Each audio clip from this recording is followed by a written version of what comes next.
ఈ నాగరాజు. నేను circle 3 water సప్లైలో చేస్తున్నానండి. మేము ఈరోజు 1997లో మన చంద్రబాబు గారు తొలిసారిగా ముఖ్యమంత్రి అయినప్పుడు ఒక మనిషికి పర్మనెంట్ అలాగే ₹1,00,000 జీతం ఇవ్వాల్సి వస్తుంది. అదే కాంట్రాక్ట్ బేసిక్ కింద పెడితే ఓ 10 మంది వస్తారని మాలాంటి వాళ్ళని తీసుకొచ్చి ఉద్యోగంలో పెట్టారండి. దానికి చంద్రబాబు గారికి చాలా ధన్యవాదాలు. 97 నుంచి 2025 వరకు దగ్గర 24 సంవత్సరాలండి, 28 సంవత్సరాలు దగ్గర. అప్పటి నుంచి ఇప్పటికి మా జీతం వచ్చేసి 13,800 అండి. 13,800 వస్తున్నాయి. అది ఈ రోజుల్లో ఈ 5G నెట్వర్క్ టైంలో మాకు ఈ జీతాలు ఇటు సాల్తలేదండి. పిల్లల్ని చదివించుకోవడానికైనా అసలు మా జీతం ఎంత అని మా పిల్లలు చెప్పుకోవడానికే మా సిగ్గుగా ఉంది. మొన్న 2014లో గెలిచినప్పుడు 2014లో చంద్రబాబు గారు గెలిచినప్పుడు ఏదో న్యాయం చేద్దామని చెప్పి 12,000 కాస్త 15,000 తీసుకెళ్ళి ఈ ఈఎఫ్ పోను మొత్తం మీద ₹13,080 జీతం చేతికి వస్తుందండి. అదే టైంలో పక్కన రాష్ట్రంలో ఉన్న మన కేసీఆర్ గారు ఎక్కారండి. కేసీఆర్ గారు అయితే మాలాంటి వాటర్ సప్లై కార్మికులు మొత్తాన్ని ఎంతమంది ఉంటే అంతమందిని మొత్తాన్ని పర్మనెంట్ చేశారు. అక్కడ ఒక్కడే పర్మనెంట్ చేశాడు.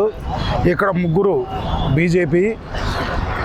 బీజేపీ, జనసేన, తెలుగుదేశం ఈ 3 కలిసిన కనీసం మా జీతాలు పెంచడానికి కూడా గతి లేకుండా పోతుంది. లోగడ జగన్ గారు ఎక్కారు, మాకు ఉద్యోగ భద్రత కల్పించాడు. ఆయన కూడా నేల చూపించేసి నోట్లో మట్టి కొట్టి పక్కకు పోయాడు. ఇప్పుడు ఈ కూటమి ప్రభుత్వం వచ్చింది. ఈ కూటమి ప్రభుత్వం అయినా న్యాయం చేసేదాన్ని గత 50 రోజులు బట్టిగా మేము ఈ జేఏసీగా ఏర్పడి ఇలా సమ్మె చేస్తాను మమ్మల్ని పట్టించుకున్న నాదులు లేడు. కనీసం మా అధికారులు కూడా అసలు ఏం జరుగుతుంది ఏంటని ఒక్కరు కూడా వచ్చి టెంట వైపుతో వచ్చి తొంగి చూసిన పాపం లేదు. అది కాక మా అధికారులు ఇప్పుడు మేము చేస్తున్నటువంటి ఒక రోజుకి 24 గంటల మీద ఒక రిజర్వాయర్ దగ్గర 2 వాచ్మెన్లు పనిచేస్తారండి, పగలొకరు నైట్ ఒకరు.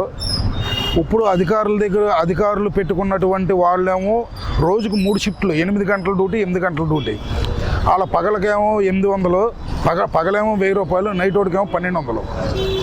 ఇలా రోజుకి ₹3,300 చొప్పున బయట వాళ్ళని తీసుకొచ్చి డబ్బులు చెల్లిస్తున్నారే కానీ మాకు ఎస్ఎస్ఆర్ రేటు ప్రకారం జీతాలు ఇవ్వడానికి మాత్రం అధికారులకు బాధ కలుగుతుంది, అధికార పక్షం వాళ్ళకి బాధ కలుగుతుంది. అయ్యా, మేము కోరుకునేదల్లా ఒకటే, మాకు కుటుంబాన్ని గడుతాకి ఈ రోజు ఖర్చులు ఎలా ఉన్నాయి దాన్ని బట్టి ఎస్ఎస్ఆర్ రేటు ప్రకారం జీతాలు ఇవ్వమని అడుగుతున్నాము. మాకు ఎక్కువ వద్దు, మా పెద్ద ఆశగా కూడా లేదు. మీ కూటమి ప్రభుత్వంలో మాకు న్యాయం జరగకపోతే మళ్ళీ ఇంకోడెవడో వచ్చి మాకు న్యాయం చేస్తారని మాత్రం మాకు నమ్మకం లేదు. ఏం జరిగినా ఈ తెలుగుదేశం ప్రభుత్వంలోనే జరగాలి, అది కూడా ఈ కూటమి ప్రభుత్వంలో జరగాలి. అయ్యా, దయ ఉంచి మా జీతాలు త్వరగా పెరిగి ఏర్పాటు చేయవలసిందిగా అడుగుతున్నాను.